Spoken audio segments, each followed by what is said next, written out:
Share है जहां दाव लगाया जा सकता है, सब पे चर्चा होगी और इसमें हमारे साथ मदद करेंगे मार्केट वेटरन सुदीप बंदोपाध्याय जी। सर बहुत बहुत स्वागत है, थैंक यू सो मच अपना कीमती समय हमारे दर्शकों को देने के लिए। Sir thank you. सर सबसे पहला मेरा सवाल सर आपसे यही है, क्योंकि जब मेरी आपसे चर्चा हुई थी लास्ट टाइम तब स्थितियां खराब थी सर। हम लोग देख रहे थे कि साफ तौर पे ईरान और अमेरिका के बीच में जो है संघर्ष चल रहा था। अब काफ़ी सारी चीज़ें बदली हैं, लेकिन सर एक लेटेस्ट अपडेट जो निकल के आया है, क्योंकि वार्ता जो है वो एक बार फिर रद्द हो गई है यहाँ पर।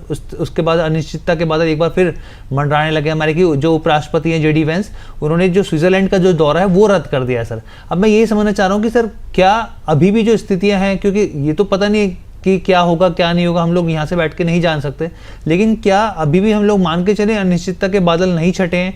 वो जो 60 दिन वाली विंडो है वो एक बड़े सवाल के तौर पे खड़ी रहेगी। अभी हमें बहुत सोच समझ के फैसले लेने चाहिए।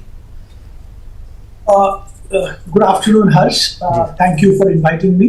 पर हर्ष मैं ये कहूंगा कि जो स्थिति अभी बना है, एक जो डील MOU या कुछ भी हम कहें जो साइन हुआ है ट्रम्प साहब और ईरान के प्रेसिडेंट के बीच में, वो एक लेवल तक कंफर्ट देता है, जो कि दुनिया भर में वो कंफर्ट देखने को मिल रहा है। कच्चे तेल के प्राइसेस नीचे आए हैं, शेयर मार्केट्स हर जियोग्राफी में ऊपर गया है।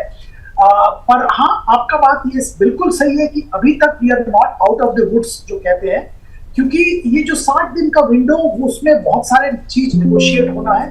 पर्टिकुलरली जो न्यूक्लियर वेपन्स, न्यूक्लियर फ्यूल वाला जो इशू है, वहां पे कोई अभी डिस्कशन या कंक्लूजन नहीं आया है। और वही सपोजिटली अमेरिका का मुख्य कारण था वार शुरू करने का।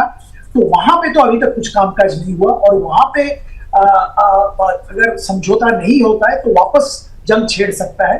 साथ में और एक जो सबसे बड़ी बात है जिसके कारण शायद वांस साहब स्विट्जरलैंड नहीं जा रहे हैं, वो है इजराइल और लेबनान के बीच में जो वार चल रहा था, वो भी रद्द होने की बात थी जो MOU साइन हुआ उसमें, पर वो रद्द नहीं हुआ। इजराइल की तरफ से जो वार छिड़ा हुआ है वो अभी तक बंद नहीं हुआ, आज भी उसमें कुछ एस्केलेशंस हुए हैं, और उसके चलते सबको लग रहा है कि शायद स्थिति फिर बिगड़ सकता है। तो मैं ये कहूंगा कि देखिए, स्थिति तो थोड़ा वोलेटाइल है ही, और इसको हमको ध्यान में रखना पड़ेगा। पर हर साथ में मैं ये भी कहूंगा कि हमारे इंडिया के लिए बहुत अच्छा काम हुआ है। $100 के आसपास, 120 भी गया था, पर अभी तो $100 के आसपास कच्चा तेल घूम रहा था, वहां से $80 के आसपास आ गया। 20% कच्चे तेल के दाम कम हो गए हैं, तो जो कि इंडिया के लिए बहुत अच्छा है। Let us wait and watch and see क्या होता है आगे। हमारे लिए मैं मानता हूं सबसे बड़ी चिंता की विषय आज है मॉनसून, और मॉनसून का प्रोग्रेस, मॉनसून का अराइवल, ये हमारे लिए सबसे बड़ी इशू है आज की। बिल्कुल सर, अगला सवाल मेरा यही है सर, मैं आपसे यही समझना चाहता हूँ कि मानसून जो संकट है वो गहराता चला जा रहा है। भारत में जो बारिश की कमी कहें या फिर मानसून डेफिसिट कहें, वो 40% पे पहुँच गया है सर। ऊपर से अल नीनो को लेकर जो जुलाई, अगस्त और सितंबर को लेकर लगातार अलर्ट आ रहे हैं सर, वो अपने आप में कंसर्निंग चीज़ें दिखा रहे हैं। सर किस लिहाज से देखा जाए यहाँ पे, क्योंकि एक तरफ तो है कि भाई रिफ्लेक्शन Q1 में जो है वो दबाव दिखेगा इस पूरे युद्ध की स्थितियों का, ऊपर से सर अल नीनो का खतरा हम लोग देख रहे हैं, मानसून डेफिसिट, तमाम चीज़ें एक साथ चल रही हैं सर। इसको किस तरीके से समझा जाए और मार्केट के लिहाज से कैसे इसको आगे रीड आउट किया जाए सर? ये एक एक्चुअल प्रैक्टिकल इंडिया स्पेसिफिक समस्या है, और हम लोगों को इसको बहुत सीरियसली लेना पड़ेगा। इंडिया आज भी to a great extent monsoon के ऊपर डिपेंड करता है। इकोनॉमी के बहुत सारे सेक्टर्स है जो डायरेक्टली मानसून के ऊपर डिपेंडेंट है, जैसे एग्रीकल्चर और रिलेटेड सेक्टर्स। और इसके साथ साथ सेकेंडरी टर्शियरी इंपैक्ट भी बहुत सारे सेक्टर्स पे आता है, और रूरल डिमांड जो कि एग्रीकल्चर के साथ जुड़ा हुआ है, वहां पे अगर गड़बड़ हो जाए, वहां पे अगर सिग्निफिकेंट रिडक्शन हो जाए, तो उसका असर हर सेक्टर में, FMCG आप बोलो, कंज्यूमर ड्यूरेबल बोलो, 2 व्हीलर्स की बात करो, स्मॉल कार्स की बात करो, हर ट्रैक्टर्स की बात करो, हर जगह पे उसका नेगेटिव असर देखने को मिल सकता है। तो मॉनसून हमारे लिए बहुत इंपॉर्टेंट है। मॉनसून का सही टाइम पे होना, सही क्वांटिटी पे होना, और डिस्ट्रीब्यूशन सही होना, ये तीनों चीज इंडिया के लिए इंपॉर्टेंट है। और अब इसमें देखिए, एक चीज भी अभी तक नहीं हुआ। एक टाइम पे होना, वो तो शुरू नहीं हुआ है। क्वांटिटी, उसमें भी बहुत बड़ा प्रॉब्लम दिख रहा है सामने, क्योंकि एक जून महीना का आधा से भी ज्यादा बीत गया है, बारिश बिल्कुल नहीं हुआ बहुत सारे जगह में, इंक्लूडिंग महाराष्ट्र। और इसके बाद डिस्ट्रीब्यूशन क्या होगा, उस पर जरूर ध्यान रहेगा। तो समस्या है, और समस्या रियल है। कितना बड़ा समस्या होगा ये अभी बताना मुश्किल है, स्थिति पे नजर रखनी पड़ेगी।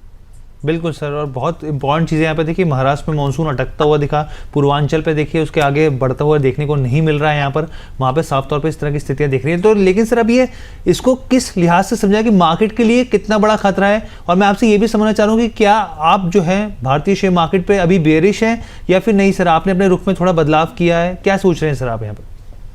मैं बेयरिश तो नहीं हूँ, मैं तो लॉन्ग टर्म के लिए निवेश करने का सलाह देता हूँ, जी सर। खुद भी लॉन्ग टर्म में बिलीव करता हूँ, और मुझे लगता है लॉन्ग टर्म के लिए अभी भी बहुत अच्छे पॉकेट्स में अपॉर्चुनिटीज बन रहे हैं, और वहां पे खरीदारी करके पोर्टफोलियो लॉन्ग टर्म के लिए बनाना चाहिए। पहली बात तो ये हो गई। पर आज के दिन में अगर ओवरऑल स्थिति की बात करें तो मुझे लगता है मार्केट में, देखिए जब वॉर बंद होने का ऐलान आया तब मार्केट ने 3-4 दिन बहुत अच्छा मोमेंटम दिखाया, उसके बाद से मार्केट एक रेंज में घूमा है, आज भी करेक्शन देखने को मिला है। उसका एक कारण तो आईटी क्षेत्र का, रिलेटेड कंपनीज का नीचे जाना है, पर ओवरऑल एक शंका मॉनसून को लेके भी बना हुआ है, और उसका असर शायद जितना दिन आगे बढ़ेंगे हम और मॉनसून ठीक ठाक नहीं होता है तो वो ये शंका और भी बढ़ेगा, और मार्केट में इसका नेगेटिव असर और भी देखने को मिलेगा। जैसे मैं जिक्र कर रहा था, बहुत सारे सेक्टर्स पे डायरेक्ट इनडायरेक्ट इंपैक्ट है। इसके साथ साथ इन्फ्लेशन, फूड ग्रेन के प्राइसेस बढ़ेंगे, और वो related food grain related inflation आएगा। अगर इन्फ्लेशन ज्यादा होता है तो आरबीआई की तरफ से ब्याज दर बढ़ाने की एक सोच आ जाएगी, जो कि अगेन इंडिया का ग्रोथ को इम्पैक्ट करेगा। तो एक मतलब बहुत ही नाजुक स्थिति है इकोनॉमी में अगर मॉनसून ठीक ठाक नहीं होता है। एग्जैक्ट इम्पैक्ट तो बताना बहुत मुश्किल है, वो डिपेंड करेगा बारिश का स्थिति कितना होता है, पर आज के दिन में जो प्रेडिक्शन है उससे लगता है कि इम्पैक्ट तो जरूर होगा। ठीक है सर। तो सर मैं अगर वैसे आपसे जानना चाहूँ कि इस साल के 6 महीने के हिसाब से आखिरी तक आप निफ्टी को कहाँ तक देखते हैं, अगर आप हमारे दर्शकों के साथ साझा कर पाएं तो सर। तो निफ्टी का लेवल प्रेडिक्ट करना बहुत मुश्किल है, पर मुझे निफ्टी बहुत ज्यादा ऊपर जाते हुए अभी दिख नहीं रहा है। इसका 2 कारण है। एक तो जैसे मॉनसून का जिक्र हम लोगों ने किया, डोमेस्टिक इन्वेस्टर्स मार्केट में अभी भी पैसा लगा रहा है, जो कि हर रोज के जो आंकड़े आते हैं उससे साफ दिखते हैं। पर एफआईआईज, फॉरेन इन्वेस्टर्स की तरफ से पैसा ज्यादा नहीं आ रहा है, और ज्यादातर बिकवाली ही कर रहे थे, थोड़ा बहुत कभी आ भी जाता है, पर बिकवाली की तरफ उनका रुझान ज्यादा है। और ये मुझे लगता है ये स्थिति के 2 मुख्य कारण है। पहला कारण है, इंडिया में एआई रिलेटेड कंपनीज तो है ही नहीं, और ग्लोबल इन्वेस्टर्स का नजर एआई रिलेटेड कंपनीज पे, एआई रिलेटेड बिजनेस पे है, और वहां पे इंडिया कह सकते हैं कि एंटी एआई ट्रेड, मतलब जहां पे कोई एआई नहीं है ऐसा अगर जगह कोई हो तो वो इंडिया है। तो एंटी एआई ट्रेड की तरफ इंडिया को माना जा रहा है, तो यहाँ पे पैसा नहीं आ रहा है। दूसरी बात है, यहाँ पे इंडियन कॉर्पोरेट अर्निंग्स एक्सपेक्टेशन है इस फिस्कल में 10-12, ज्यादा से ज्यादा 14-15% तक बेस्ट केस सिनेरियो में इंडियन कॉर्पोरेट अर्निंग्स ग्रोथ दिखेगा। और इसके चलते जो बाकी एशियन कंट्रीज के अगर आप देखिए, साउथ कोरिया में 100% से ज्यादा ग्रोथ का एक्सपेक्टेशन है, ताइवान में 80-90% ग्रोथ का एक्सपेक्टेशन है। अब विदेशी निवेशक इन ग्रोथ मार्केट्स की तरफ ध्यान दे रहे हैं, इंडिया की तरफ उनका ध्यान नहीं है। हालांकि इंडिया से शायद पैसा निकाल भी रहे हैं ताकि इन देशों में निवेश कर पाए, साथ में यूएस में भी बहुत जबरदस्त ग्रोथ है, तो इसीलिए फॉरेन इन्वेस्टर्स से पैसा आना थोड़ा मुश्किल दिख रहा है। अभी मॉनसून का प्रॉब्लम है, तो ये दोनों प्रॉब्लम अगर साथ में रखें आप, इसमें वार रिलेटेड सिचुएशन, वार का वापस आ जाना, ये सब तो मैं नहीं पकड़ रहा हूं, पर इनके अलावा भी जो स्थिति बन रहा है उससे मुझे नहीं लगता है इंडेक्स बहुत ऊपर जाएगा। अगर 27-28 हजार तक एंड ऑफ द ईयर तक चला गया index based on 3rd-4th quarter stability, earnings growth, तो मैं मानूंगा वो बहुत अच्छा हुआ इंडियन मार्केट। ठीक है सर, तो यानी कि यहाँ पे जो है चिंताएं के जो बेसिकली बादल हैं वो अभी भी बने हुए हैं। सर ने बहुत सारी चीज़ें जो है वो साफ तौर पे दर्शकों के सामने रख दी है, और एफआईएस की पॉइंट तो सर आपने रख दिया, बल्कि अगला सवाल मेरा यही था कि भाई एफआईएस की स्थिति आपको क्या लग रही है, क्योंकि बिकवाली तो पिछले कुछ समय में कम हुई है, क्या शॉर्ट कवरिंग और आने वाले दिनों में खरीदारी में तब्दील होती हुई दिखेंगी स्थितियाँ या फिर नहीं? खैर आपने सर बताया यहाँ पे चीज़ें कि अभी वो स्थितियाँ देखने को नहीं मिल सकती, इसके पीछे के लॉजिक्स भी आपने दे दिए सर यहाँ पे। अब सर अगर निफ्टी नहीं चलेगा तो फिर सर क्या चलेगा यहाँ पे? पिछले कुछ समय में हमने देखा, चाहे आप मिड कैप की बात कीजिए, स्मॉल कैप, यहाँ तक कि माइक्रो कैप में भी एक अच्छा एक्शन देखने को मिला। आप क्या मान रहे हैं सर, यहाँ से थोड़ी स्ट्रेंथ मिलती हुई दिख सकती है या फिर नहीं सर, ये एक मोमेंटम था, उस मोमेंटम वो गुजर गया अब यहाँ से? ये हर्ष मैं वो तो large cap, small cap, mid cap ऐसे मैं देखता नहीं हूँ, और मैं रिकमेंड भी करूंगा ऐसे आप मत देखिए।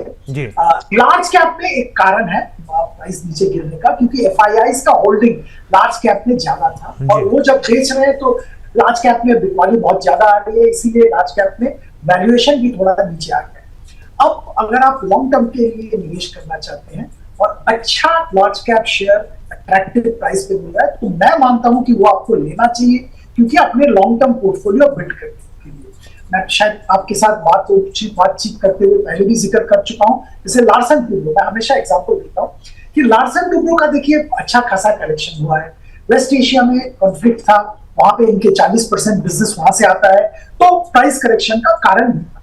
पर अब देखिए वेस्ट एशिया का कॉन्फ्लिक्ट खत्म हो रहा है, बहुत ही अच्छा कंपनी है, अच्छा काम कर रहा है, करेगा भी, स्ट्रॉन्ग बैलेंस शीट है, स्ट्रॉन्ग मैनेजमेंट है, मार्जिन्स बढ़ रहे हैं, वेस्ट एशिया का बिजनेस वापस मोमेंटम पकड़ लेगा। तो अगर आपको सस्ते भाव में मिल रहा है तो खरीदारी करिए लॉन्ग टर्म के लिए। पर स्मॉल कैप, मिड कैप में भी अपॉर्चुनिटीज है, ऑटो एंसिलरी क्षेत्र में जो कि ग्लोबल सप्लाई चेन के साथ जुड़ा हुआ है, वहां पे मुझे अच्छा अपॉर्चुनिटी दिखता है। पावर क्षेत्र में पॉकेट्स में अच्छी अपॉर्चुनिटीज है, मेटल्स माइनिंग में अच्छा अपॉर्चुनिटी है, और सबसे ज्यादा अच्छा अपॉर्चुनिटी जो मुझे सेक्टर एग्नोस्टिक वे में मैं कहूंगा कि फार्मा। मुझे तो फार्मा लगता है 20 साल पहले आईटी जिस स्थिति पे था, एक क्वांटम लीप के थ्रेशोल्ड पे, आज फार्मा वहां पे। और फार्मा में अगर मैं थोड़ा विस्तार में आपको समझाऊं, फार्मा में 3 तरीके के कंपनीज मैं देख रहा हूं। एक जो ग्लोबली अपने प्रोडक्ट्स, अपने पेटेंट्स एस्टैब्लिश करने की कोशिश कर रहे हैं, इसमें मुख्य कंपनी मैं मालूंगा सन फार्मा। ऑर्गेनन एक्विजिशन के बाद लगभग 70% इनका रेवेन्यू ब्रांडेड पेटेंटेड प्रोडक्ट से आएगा, तो सन फार्मा एक अलग ही लीग में चला गया। और वैसे ही ब्रांडेड पेटेंटेड प्रोडक्ट्स रिसर्च के जरिए लाके इस लीग में जाने की कोशिश कर रहा है ग्लेनमार्क फार्मा, वॉकहार्ट, सिप्ला, कुछ हद तक लुपिन, डॉक्टर रेड्डी, ये सब उसी दिशा में जा रहे हैं, और मैं मानता हूं कि ओवर द इयर्स ये भी वही दिशा में जाएंगे। और यहाँ पे बहुत जबरदस्त अपॉर्चुनिटी है। दुनिया भर के जो दिग्गज फार्मा कंपनीज है, उनकी बैलेंस शीट, उनका परफॉर्मेंस, उनका वैल्यूएशन आप देख लीजिए, साफ सामने आएगा। दूसरे तरह के कंपनी है जो सीडीएमओ, जो कि कॉन्ट्रैक्ट मैन्युफैक्चरिंग में है, इंडिया में अच्छी कंपनीज है, अच्छा मैनेजमेंट है, पर इनके फ्यूचर को लेके बहुत सारे क्वेश्चन मार्क्स थे। जब ट्रेड वार चालू हुआ उसको लेके भी थोड़ा क्वेश्चन मार्क था, पर हम लोगों ने देखा कि ट्रेड वार के जरिए इन कंपनीज पे कोई अलग ड्यूटी नहीं लगाया गया है। दूसरी बात है चाइना प्लस वन, जो कि यूएस के, यूरोप के सारे कंपनीज फॉलो करते हैं स्ट्रिक्टली, और आने वाले दिनों में ये मेंटेन भी होगा। उसके जरिए Indian CDMO companies, Indian contract manufacturers को जबरदस्त ऑर्डर मिल रहा है और मिलता भी रहेगा। तो इनका भी फ्यूचर बहुत ब्राइट है, मुझे लगता है, ओवर द नेक्स्ट 5, 10, 20 इयर्स।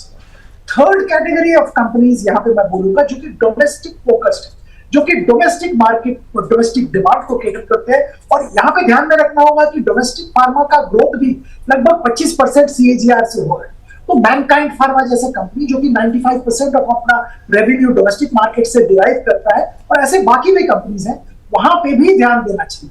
तो ये तीनों पॉकेट्स में फार्मा कंपनीज लॉन्ग टर्म के लिए वो बहुत अच्छा लग रहा है। तो यहाँ पे चुन के अच्छा कंपनी खरीदारी करके अपना पोर्टफोलियो बनाना चाहिए। साथ में मैं एक चीज बताना चाहूंगा, साथ में आप हेल्थ केयर में भी ध्यान दीजिए।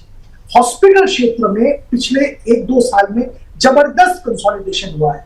जो बड़े कंपनीज हैं वो फंड रेज कर रहे हैं, और उसके जरिए एक्विजिशन के जरिए अपना कैपेसिटी बढ़ा रहे हैं, और ऑल ओवर इंडिया अपना स्प्रेड बढ़ा रहे हैं।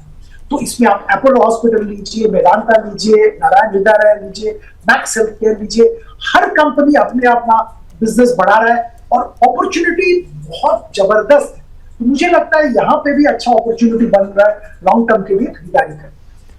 बिल्कुल सर, आपने बहुत अच्छे से समझाया, और फार्मा पढ़ना लिखना थोड़ा मुझे भी सर अच्छा लगता है। और हमने देखा था अभी पीछे ही चीन में वूशी जो सीडीएमओ कंपनी है सर, उसमें अमेरिका ने किस तरीके से प्रतिबंध लगाया, और भारतीय कंपनियों के लिए काफ़ी बेहतर विकल्प हो सकता है सर। तो सर एक चीज़ आपने यहाँ पे समझा दी हमें फार्मा को लेकर, तो बहुत अच्छे से विस्तृत आपने जानकारी दे दी कि भाई दोनों तरफ देखने की ज़रूरत है यहाँ पे, फार्मा स्टॉक्स को भी और डायग्नोस्टिक स्टॉक्स को भी। अब सर आपने वहाँ पे अगर हम लोग बात करें यहाँ पे, तो एलएनटी का भी आपने जिक्र कर दिया। मैं आऊँगा सर, क्योंकि 2-3 स्पेस और मैं आपसे समझना चाहूँगा यहाँ पे, ऑटो एंसिलरी, पावर और मेटल्स, मैं लेकिन उससे पहले सर जियो प्लेटफॉर्म की बात करना चाह रहा हूँ सर। आज खबरों में लगातार बना रहा, सेबी के पास आईपीओ के लिए डीआरएचपी दाखिल भी हो गया सर यहाँ पे, और 27 करोड़ के नए फ्रेश इशू जारी होंगे, जो कि पूरी तरीके से यहाँ पे जो है ओएफएस नहीं है यहाँ पर। और यहाँ पे सर मैं देख रहा था गीगा फैक्ट्री की भी बात हुई, इस साल नई गीगा फैक्ट्री की शुरुआत होगी यहाँ पे, और रिटेल में भी काफ़ी एग्रेसिव ये आगे बढ़ते हुए दिख रहे हैं सर। आप कैसे देख रहे हैं सर, और निवेशकों के लिहाज से जियो का आईपीओ क्या उस लिहाज से देखना चाहिए, और जो पूरा ये एजीएम हुआ अगर आपने सर देखा हो तो उसका निचोड़ हमारे दर्शकों के लिए, निवेशकों के लिए क्या काम की चीज़ रहेगी सर, वो भी प्लीज़ अपने तजुर्बे के साथ सर आप दर्शकों के साथ साझा कीजिए प्लीज़। देखिए, रिलायंस जियो का जो आईपीओ इसका ऐलान किया गया है, डीआरएचपी फाइल हो गया है, इससे साफ है कि ये सबसे बड़ी बात मैं यहाँ पे बताऊंगा कि सबका एक्सपेक्टेशन था कि ये एक ऑफर फॉर सेल और फ्रेश इशू, इसका मिला जुला आईपीओ होगा। पर अब जो उन्होंने सामने लाए हैं वो है पूरा फ्रेश इशू हो रहा है, 27 करोड़ शेयर का फ्रेश इशू हो रहा है। ये बहुत ही अच्छी बात है क्योंकि पूरा पैसा कंपनी में आएगा, एग्जिस्टिंग जो शेयर होल्डर्स है वो कंपनी में निवेशित रहेंगे, ये बहुत ही पॉजिटिव मैं मानता हूँ। साथ में देखिए ये इंडिया का सबसे बड़ा आईपीओ बन जाएगा क्योंकि ओवरऑल जो वैल्यूएशन की बातचीत हो रही है उससे, कल हम लोग एनएससी की बात कर रहे थे कि सबसे बड़ा आईपीओ एनएससी का आएगा, आज जो डीआरएचपी फाइल हुआ है इससे साफ है कि रिलायंस जियो का आईपीओ इंडिया का सबसे बड़ा आईपीओ। जो आईपीओ प्रोसीड्स का यूटिलाइजेशन वहां पे भी बहुत अच्छी तरह से बताया गया है कि 27,500 करोड़ पूरा डेट रिपेमेंट हो जाएगा कंपनी का, बाकी जनरल कॉर्पोरेट पर्पस के लिए यूज किया जाएगा, जो कि डेटा सेंटर एक्सपेंशन ऐसे कामों के लिए यूज किया जाएगा। तो ओवरऑल मुझे इसका बहुत अच्छा बहुत अच्छा लग रहा है। ये जो आईपीओ है वैल्यू अनलॉकिंग जरूर होगा, और साथ में मैं ये कहूंगा कि एक नया बेंचमार्क एस्टैब्लिश हो जाएगा कैपिटल मार्केट में जियो का आईपीओ जब आ जाएगा। पूरा रिलायंस की अगर बात करें, कंसोलिडेटेड बैलेंस शीट की बात करें, तो वहां पे देखिए एक सिंपल वे में मैं सब बताऊंगा। सबसे बड़ी बात तो यहाँ पे है कि इन्होंने 5 साल में एबिटा डबल करने की बात, ये बहुत बड़ा ऐलान है रिलायंस जैसे बड़ी कंपनी के लिए, और ये बहुत ही इंटरेस्टिंग मैं मानता हूँ इसको। तीसरी बात जो शायद मुझे बहुत अच्छा लगा, जो शायद इतना विस्तार से बात नहीं किया गया है, पर मुझे बहुत अच्छा लगा कि इनके जो रिलायंस कंज्यूमर प्रोडक्ट्स लिमिटेड, क्योंकि रिलायंस रिटेल का एक हिस्सा हुआ करता था, कुछ क्वार्टर पहले इन्होंने इसको अलग किया है, जहां पर कि कंज्यूमर प्रोडक्ट्स जो इनके इन हाउस जो ब्रांड्स हैं उनको जो कंपनी बनाता है, जो कंपनी बेचता है, तो रिलायंस कंज्यूमर प्रोडक्ट्स का टर्नओवर 22,000 करोड़ हो गया है। अब देखिए नेस्ले का टर्नओवर 23,000 करोड़ है, और बाकी सारे एफएमसीजी कंपनीज एचयूएल को छोड़ के इसके नीचे। तो आज इतना कम समय में इन्होंने एक एफएमसीजी कंपनी खड़ा कर दिया है जो कि अब नेस्ले के बराबर है, और सिर्फ एचयूएल इनके ऊपर है। तो एक कमेंडेबल अचीवमेंट है मैं मानता हूं, और आने वाले दिनों में शायद यहाँ पे भी हम लोग वैल्यू अनलॉकिंग की अपॉर्चुनिटी देखेंगे। रिलायंस रिटेल ऑफ कोर्स बहुत बड़ा अपॉर्चुनिटी वैल्यू अनलॉकिंग का आने वाले दिनों में है। न्यू एनर्जी के बारे में विस्तार में बात किया गया है, और ये भी बताया गया है कि FY 21-27 से इनके जो एबिटा है उसमें कंट्रीब्यूट करना भी चालू करेंगे। O2C का भी बात किया गया है विस्तार में। तो मुझे तो ओवरऑल बहुत अच्छा फीलिंग रिलायंस का एजीएम का हुआ है। जियो का आईपीओ सबसे बड़ा हाईलाइट है, एबिटा डबल होना 5 साल में, जो इसका ऐलान करना बहुत बड़ा इंपॉर्टेंट है। कंज्यूमर प्रोडक्ट कंपनी का इतना बड़ा होके सामने उभर के आना, ये एक बहुत बड़ी बात है मेरे। ठीक है सर, बहुत विस्तृत से आपने अच्छे से जानकारी हमारे दर्शकों के साथ साझा कर दी। तो सर अभी जिस तरीके से यहाँ पे एक अंडर परफॉर्मेंस दिखा रहा है सर रिलायंस, तो फिर आगे के लिए अपॉर्चुनिटी रहेगी, आपको लग रही है सर इसके लिए? बिल्कुल रहेगी। मुझे तो रिलायंस बहुत अच्छा लगता है करंट लेवल पे। मुझे लगता है अगर लॉन्ग टर्म के लिए कोई अपना पोर्टफोलियो बना रहा है तो उसमें रिलायंस को जरूर शामिल करना चाहिए। जबरदस्त value unlocking with the years होगा। मैं ये नहीं कह रहा हूँ कि 6 महीने में बहुत बड़ा डबल हो जाएगा, ऐसा कुछ मैं नहीं बोल रहा हूँ, पर अगर आप लॉन्ग टर्म निवेशक हैं तो रिलायंस पोर्टफोलियो में रखिए। Over a period of time आपको अच्छा खासा रिटर्न मिलेगा। ठीक है सर। अच्छा सर, एक चीज़ मैं आपसे समझना चाह रहा हूँ सर, क्योंकि बार बार बीच में बात निकल के आती है, थोड़ा सा रिस्पॉन्स करते हैं आईटी स्टॉक, कहते हैं भाई बॉटम आउट हो गया, फिर बेचारे निवेशक जो है थोड़ा सा सोचते हैं कि चलिए हम लोग आगे बढ़ते हैं यहाँ पर, लेकिन फिर जो है एक नई सिचुएशन खड़ी हो जाती है। जैसे हम लोगों ने कल एसेंचर के मामले में देखा, 1% की गाइडेंस उन्होंने घटाई सर, और जो तमाम स्टॉक्स इंडेक्स 5 से 6% तक टूट गया सर यहाँ पे। मैं आपसे यही समझना चाह रहा हूँ सर, एफएमसीजी चल नहीं रहा सर, कंज्यूमर चल नहीं रहा सर, तो बहुत सारे ऐसे भी जो चीज़ें हैं मार्केट में जो नहीं चल रही हैं बिल्कुल, और एक कंसर्न बने हुए हैं लगातार सर, इसका इलाज क्या है सर, क्या करना चाहिए निवेश को? देखिए, पिछले डिस्कशन में भी मैंने आपको बताया था कि आईटी से दूर रहना चाहिए, अभी भी मैं कहूंगा आईटी से दूर रहना चाहिए।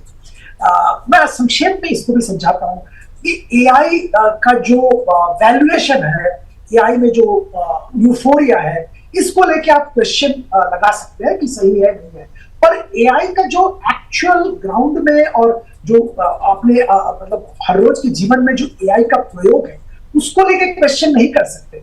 एआई इज रियल और AI is going to change the way we work, we live, we operate. अगर ये हो रहा है तो इसमें इंडियन आईटी कंपनीज बहुत पीछे रह गए हैं।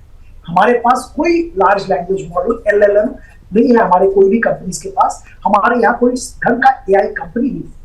तो हमारे जो आईटी कंपनीज है, ये इनका अभी जो स्थिति है, इनको ये एआई कंपनीज के साथ पार्टनरशिप करके उनका इम्प्लीमेंटेशन में हेल्प करने की प्रयास कर रहे हैं, पार्टनरशिप कर रहे हैं। पर जो एआई रिलेटेड जो डिसरप्शन हो रहा है, उसका सिर्फ शुरुआत है। अब एआई का बात हम लोग पिछले 3-6 महीने से कर रहे हैं, उसके पहले इतना एआई का जिक्र होता नहीं था। और एआई का प्रैक्टिकल नया नया मॉडल लॉन्च होना, ये सब अभी शुरू हुआ है और ये तो बिल्कुल शुरुआत है, बहुत देर तक ये चलता रहेगा। तो हम लोग सिर्फ ट्रेलर देख रहे हैं एआई रिलेटेड जो डिसरप्शन है उसका, ये बहुत देर तक चलेगा। और हमारे आईटी कंपनीज अच्छे कंपनीज है, अच्छा मैनेजमेंट है, बैलेंस शीट स्ट्रॉन्ग है, पर इनको ये नया एआई वर्ल्ड में एडजस्ट करने में 1 से 2 साल लगेगा। अब किसको 1 साल लगेगा, किसको 2 साल लगेगा, ये बताना आज बहुत मुश्किल है, संभव भी नहीं। और ये 1-2 साल जब ये ट्रांजिशन होगा, नया पैराडाइम, जो पैराडाइम शिफ्ट हो रहा है उसमें कंपनीज एडजस्ट करेंगे, उस टाइम में 1-2 साल तक इनका रेवेन्यू, मार्जिन, प्रॉफिटेबिलिटी हर जगह पे सिग्निफिकेंट नेगेटिव इंपैक्ट आएगा। और इस स्थिति में मैं मानता हूं निवेशक को इन कंपनी से दूर रहना चाहिए। ये इंडिया के आईटी सर्विसेज कंपनी हो या ग्लोबल आईटी सर्विसेज कंपनी हो, जैसे हमने एक्सेंचुअर का देखा है जो नतीजे कल आए, जिसका जिक्र आप भी शायद कर रहे थे, ये भी आईटी सर्विसेज कंपनी है, इनके पास भी खुद के एआई मॉडल्स नहीं है, तो ये भी सफर कर रहे हैं। तो प्रॉब्लम यही है कि हमारे आईटी कंपनीज के पास खुद के एआई प्रोडक्ट्स नहीं है, तो वो अभी 1-2 साल सफर करेंगे। मुझे लगता है वैल्यूएशन को नहीं देखना चाहिए, अभी इससे थोड़ा दूर रहना चाहिए। नजर रखिए कंपनीज पे, अच्छे कंपनीज, अच्छे मैनेजमेंट है, पर लेने का टाइम बिल्कुल नहीं। ठीक है सर। तो यानी कि सर देखिए, वो आपने बिल्कुल सर, हम लोगों ने अपने दर्शकों को हमेशा, क्योंकि सर आप जो आपकी गाइडेंस होती है काफ़ी इंपॉर्टेंट होती है, और आपने पहले भी ये बात कही थी कि साफ तौर पे कि आईटी से दूर रहना है। तो अब आपने कहा सर 1 से 2 साल की स्थिति बनती दिख सकती है। ये बात किसी को नहीं पता कि सर बॉटम कहाँ बनेगा, लेकिन जिस तरीके से सर्वम है, अब हमने देखा है एचसीएल टेक ने जहाँ पे जो एक्वायर करते हुए देखा 10% स्टेक, ये सब तमाम जो कोशिशें सर, इसके एक लॉन्ग प्रोसेस रहेगा सर, इसमें एक लंबा इंतजार 1 से 2 साल निवेशकों को करना चाहिए, तब तक रुके रहना चाहिए यहाँ पर। ये निवेशक के आउटलुक पे ऊपर डिपेंड करेगा। हाँ, अगर आप एचसीएल टेक में निवेशित है, एचसीएल टेक अपना कदम रख रहे हैं एआई में पार्टिसिपेट करने का थ्रू एक्विजिशन, कब उसका नतीजा आएगा, क्या होगा, ये बताना बहुत मुश्किल है। अगर आप पेशेंट इन्वेस्टर है, एचसीएल टेक में बिलीव करते हैं, तो आप निवेशित रहिए। पर अगर आप मुझे आज पूछ रहे हैं कि मुझे इस न्यूज फ्लो के बेसिस पे एचसीएल टेक में निवेश करना चाहिए, मैं मना करूंगा आपको, मैं बोलूंगा अभी निवेश मत करिए, keep a wait and watch. ठीक है सर।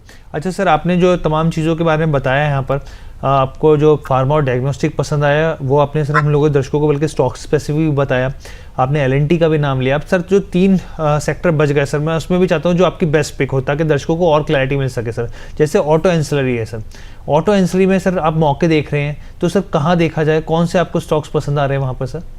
मैं एक सेक्टर के बाद जिक्र करना भूल गया, एजुकेशन, मैं उस पर भी बात करूंगा। जी सर। ऑटो एंसिलरी का स्पेसिफिक मैं बोल देता हूँ। ये ऑटो एंसिलरी में क्यों मेरा पसंद ऑटो एंसिलरी में है, ऑटो इंडस्ट्री में एक बहुत बड़ा ट्रांजिशन हो रहा है जी। अब आप किसी भी तरफ हो, ट्रांजिशन तो हो रहा है between ice engine and EV.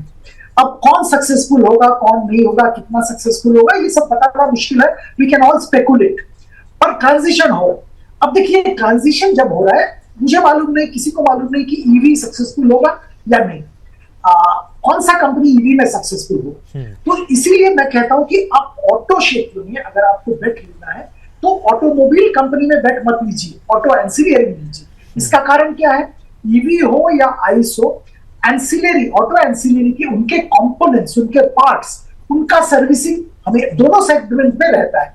और मजे की बात यह है कि ईवी में ऑटो कंपोनेंट्स ज्यादा लगते हैं, ऑटो एंसिलरी का रोल और भी बढ़ जाता है।